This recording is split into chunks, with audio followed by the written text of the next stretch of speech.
Chelsea are once again European champions after winning the Conference League final over Real Betis. In today's video, we're going to be looking at the tactics that Enzo Maresca utilized in this match. Now, first off, looking at the squad we're seeing on the page right now, this was not the starting 11. Rhys James came in the second half, along with Colwell, who took over for Betid, and these were two huge changes that Maresca needed to do in the first half because Malo Gusto definitely had one of his worst days ever on the pitch as a Chelsea player, and it's a shame because he is a good player. But that being said, let's talk about the tactics itself. Now, one thing that we did see here was Cucurella and what he could do against Anthony. Now, obviously, we've seen him play very well at Real Betis in La Liga, but what Cucurella was able to do is maintain this entire area, and we actually never really saw him pushing up like we're used to seeing, where Maresca will have him run and actually run into the box.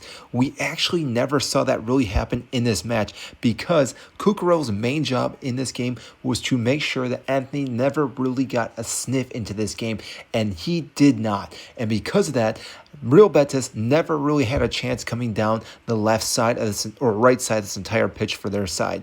Now, that being said, the other things we need to look at was Rhys James and what he was doing. Now, Rhys James, because he was able to push up higher, this did allow us to sometimes do the three in the back, which Enzo Maresca has been known for doing. But this allowed actually Enzo Fernandez to push up higher. So typically we would see Cucurella, but in this instance, we actually saw Fernandez pushing up higher, and we saw something along these lines. And this is actually where we scored our first goal in this match, is where Palmer received the ball over on this side and was able to swing the ball in, and whereas Fernandez was able to crash into the box and score a beautiful header.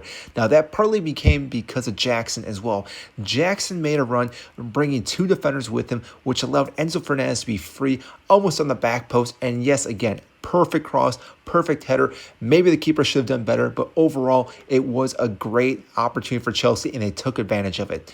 Now, that all being said, as Chelsea got back into this match, they really did start dictating in how they were playing with possession. They were beating Real Betis with possession and really just tiring them out through the entire match. And because of this, this allowed for Noni and Neto to actually constantly keep working out on the wings, and this actually was helpful for the second goal because as they were doing that, that actually allowed Palmer to be one of the players to do a little shimmy, turn around, and beat one of the defenders because they were so fatigued from this match. And again, Jackson being in the right spot at the right time, ball pinging off him and going into the back of the net. I don't think Jackson's going to get enough credit in this match for what he did, but really, with his constant pace, his tenacity, it was well utilized in this entire match. And Enzo Maresca knew exactly what he was doing with starting him because he was very chaotic for their defense. And this is what Chelsea needed. They need the number 9 to really hit them and be very lethal. Now, as the game progressed, we definitely saw Chelsea just take the game by its hand. And again, Palmer was the leading factor why Chelsea were able to dominate that second half. After that second goal came in, we did see Jadon Sancho come in, and Sancho made a huge difference in this match as well. Obviously, coming in, he then scores a goal, a beautiful goal as well, and that sealed the game for the most part. Now, obviously, Chelsea still had to play defensively wise. Caicedo did what he does best. He locked down the entire midfield once again, and like I said, Rhys James did help him out. Obviously, Enzo Fernandez came back and helped him out as well. But like I said, Chelsea were able to be free-flowing this entire match. And yes, it did take the second half for this to happen, but it's because of the players that we started in the first half. If Chelsea would have started this lineup in the beginning, I don't think Real Betis really would have stood a chance or scored even a single goal in this match.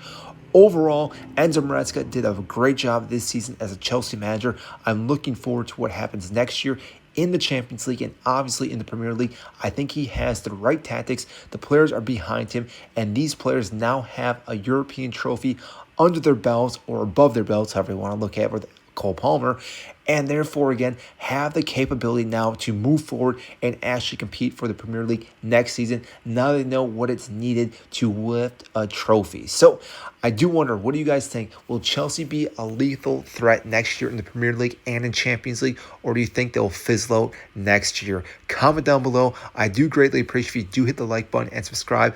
I will see you in our next video.